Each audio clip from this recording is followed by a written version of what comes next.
दोस्तों हम अक्सर ही एसआईपी, इन्वेस्टमेंट, म्यूचुअल फंड मतलब लमसम वगैरह इन सब तरीकों के बारे में बात करते हैं। म्यूचुअल फंड में बेसिकली इन्वेस्ट करने के दो तरीके होते हैं, या तो लमसम करो या एसआईपी। एसआईपी एक बहुत बढ़िया तरीका माना जाता है। लेकिन दोस्तों आज आज की इस वीडियो में हम ऐसे कुछ पॉइंट डिस्कस करेंगे और ये 6 पॉइंट रहने वाले हैं। लगभग ऐसे पॉइंट डिस्कस करेंगे दोस्तों हम, जो आपको पता होना है एसआईपी के बारे में बहुत जरूरी है। अगर आपको नहीं पता तो आप ये मान के चलिए आप बहुत बड़े किसी धोखे का शिकार भी हो सकते हैं, और मिस आप ये मान के मिसकंसेप्शन का भी शिकार हो सकते हैं। तो आज की इस वीडियो में मैं कुछ ऐसे पॉइंट अगर आपके सामने डिस्कस करूं, और हो सकता है इन पॉइंट को सुनकर आपको ये लगे कि एसआईपी अच्छी नहीं है, लेकिन रियलिटी जो है वो मैं आपको बताऊंगा। उसके मतलब ऐसा नहीं है कि मैं कुछ भी अपना पॉइंट प्रूफ करने के लिए कोई गलत चीज आपको चिपका दूं। कोई इंश्योरेंस एजेंट आपने अक्सर देखे होंगे, वो लोग करते हैं, लेकिन ऐसा नहीं है। जो एक्चुअल पॉइंट है वो मैं आपको आज बताने वाला हूं, जो आपको समझकर चलने चाहिए। ठीक है, तो सबसे पहला जो सबसे बड़ा पॉइंट है ना, वो तो दोस्तों इसके रिटर्न्स अपने आप में ही है। कि रिटर्न्स में क्या चीज है, किस तरीके की चीजों का हमें ध्यान रखना होता है वो दिखाऊंगा।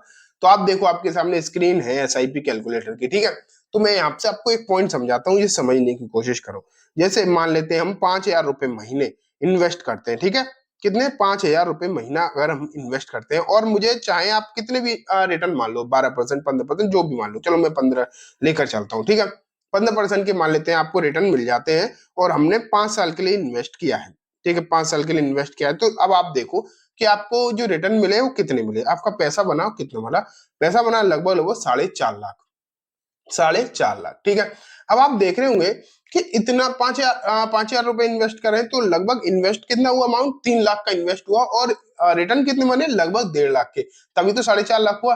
तो इतना नहीं हो, डबल नहीं हो गया। तो मैं आपको बता दूं सबसे पहले कि रियलिस्टिक रिटर्न ही हमें उम्मीद करके चलनी चाहिए। लंबे समय में एसआईपी में ड्रास्टिक चेंज आते हैं रिटर्न में, लेकिन अगर आप शॉर्ट टर्म जैसे 5 साल 10 साल के लिए कर रहे हैं तो रिटर्न तो मिलेंगे, लेकिन इतने भी नहीं मिलेंगे जो आप देखकर मतलब उम्मीदों का पहाड़ बना लो। ऐसे रिटर्न भी नहीं मिलेंगे। अब जो आपसे कहा जाए कि आप करोड़पति बन जाओगे, नहीं, 5-10 साल में कोई करोड़पति नहीं बन रहा। हाँ, रिटर्न में चेंजेस आते हैं, लेकिन थोड़े से लंबे समय। मैं आपको दिखाता हूँ कैसे चेंजेस आएंगे।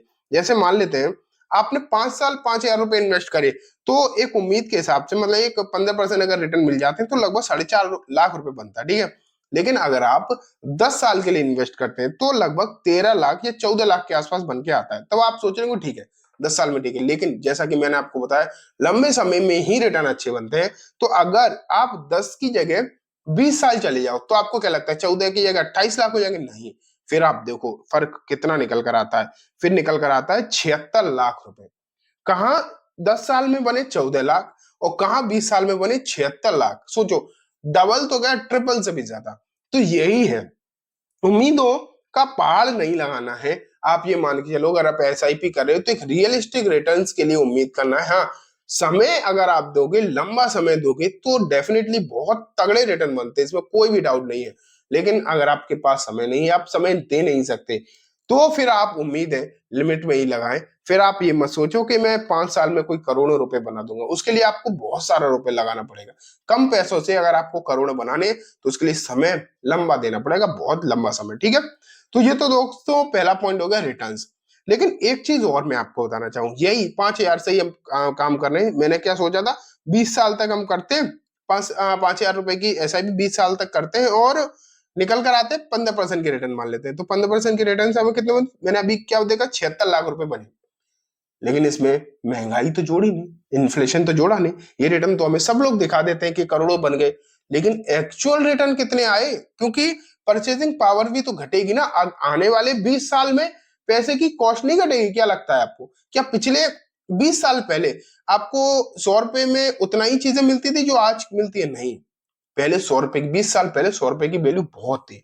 पिछले 20 साल पहले 1 लाख रुपए की वैल्यू बहुत ज्यादा थी, आज उतनी नहीं है। तो 20 साल बाद भी, आज से 20 साल बाद भी पैसे की वैल्यू घटेगी, और इन्फ्लेशन उसमें एडजस्ट होगा। अगर मैं यहाँ पर इन्फ्लेशन इसे एडजस्ट कर दूं, ये देखो सिर्फ 6% का इन्फ्लेशन एडजस्ट कर रहा हूं, जबकि इन्फ्लेशन तो 7% से भी ज्यादा रहता है।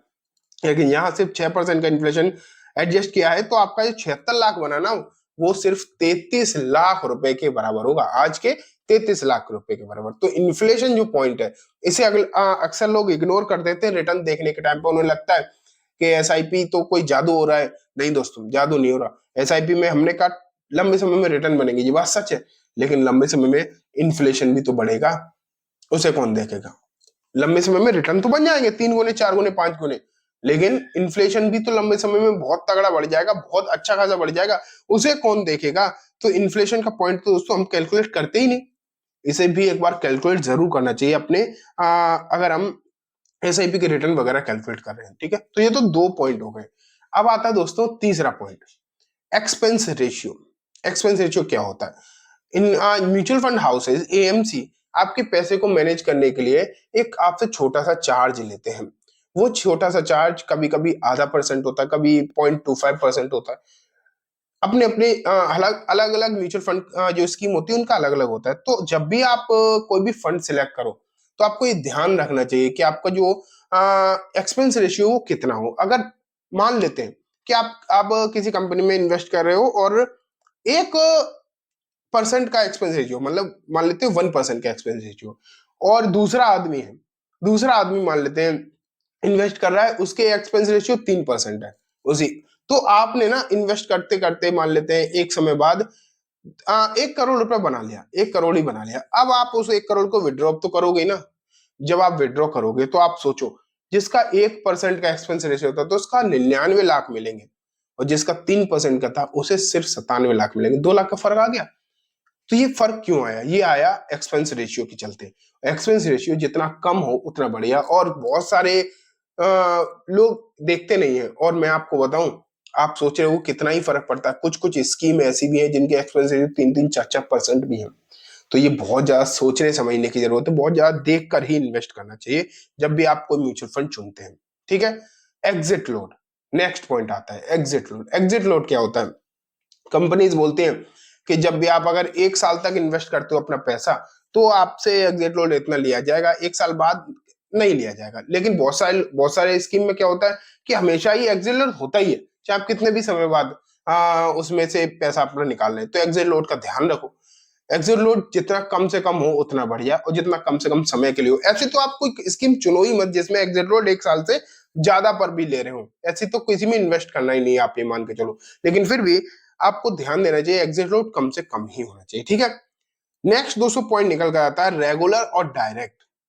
आपने देखा होगा कि आप जब फुल सर्विस ब्रोकर के साथ कभी भी इन्वेस्ट करते हैं किसी भी फंड में, तो वो क्या करते हैं, रेगुलर में करा देते हैं। रेगुलर में क्या होता है, उनकी अलग से एक कमीशन और जुड़ी हुई होती है। जैसे एक्सपेंस रेशियो वगैरह तो उनका अक्सर एक्सपेंस रेशियो में जुड़कर ही आता है, वो बहुत हायर साइड पे होता है।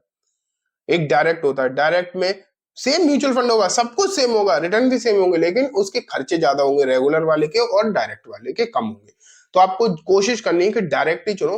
रेगुलर में कोई खास बेनिफिट नहीं है, सिर्फ और सिर्फ खर्चे ही ज्यादा है। और जो लास्ट पॉइंट है दोस्तों, वो है ग्रोथ वर्सेस डिविडेंड। आपके ज्यादातर फंड में अगर आप देखेंगे तो 2 तरीके के फंड आते हैं, ग्रोथ और डिविडेंड। एक में होता क्या है, सेम स्कीम होगी, उसमें आपको ग्रोथ दिखाई देगा, ग्रोथ लिखा होगा। एक सेम स्कीम में आपको डिविडेंड दिखाई देगा या फिर बोनस दिखाई देगा, इन दोनों में से कुछ भी लिखा हो। इनका मीनिंग क्या होता है? जब भी जिस कंपनी में, जैसे आप मान लें निफ्टी 50 में, निफ्टी इंडेक्स में आप इन्वेस्ट कर रहे हो, एक है ग्रोथ, एक है रेगुलर। अब ग्रोथ वाले में क्या होगा कि जैसे निफ्टी की जो 50 कंपनी है उनमें से किसी ने भी डिविडेंड दिया, तो वो क्या होगा, ये डिविडेंड का पैसा भी आपके उसी में इन्वेस्ट हो जाएगा, और आपकी जो एनएवी होगी वो इंक्रीज हो जाएगी। लेकिन अगर आप उसमें जाओगे डिविडेंड वाले में, तो जब भी डिविडेंड आएगा वो आपके अकाउंट में आ जाएगा, वो री इन्वेस्ट नहीं होगा।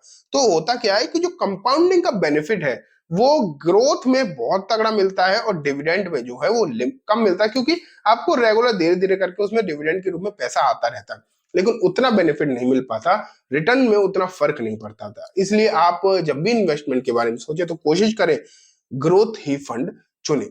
मैंने आपको ओवरऑल कितने 5 फंड नहीं 4 ऐसे पॉइंट बताए हैं जो आपके लिए इंपॉर्टेंट है। कौन से? रिटर्न, रियलिस्टिक रिटर्न के बारे में सोचना चाहिए, इन्फ्लेशन कंसीडर करके सोचना चाहिए, ठीक है। तीसरा है एक्सपेंस रेशियो कम से कम होना चाहिए। चौथा एग्जिट लोड भी कम से कम होना चाहिए। पांचवा रेगुलर और डायरेक्ट में डायरेक्ट ही चुनना है। और छठवां है ग्रोथ और डिविडेंड, इसमें ग्रोथ ही चुनना है, ठीक है दोस्तों। मैंने आपको ओवरऑल 6 पॉइंट बताए हैं, उम्मीद है बहुत अच्छे से आपको समझ में आ गए होंगे। और ये सब के सब जब भी आप किसी म्यूचुअल फंड में इन्वेस्ट करते हैं तो बहुत ज्यादा इंपॉर्टेंट है, आपको ध्यान रखना चाहिए। इसी तरीके की और भी वीडियोस मैं आपके लिए लेकर आता रहूंगा। वीडियो अच्छी लगी हो तो लाइक करना, और चैनल को भी जरूर सब्सक्राइब करके और बेल आइकन भी दबा देना, जब भी मैं नई वीडियो लेकर आऊं आपके पास नोटिफिकेशन जरूर आ जाए। Thank you.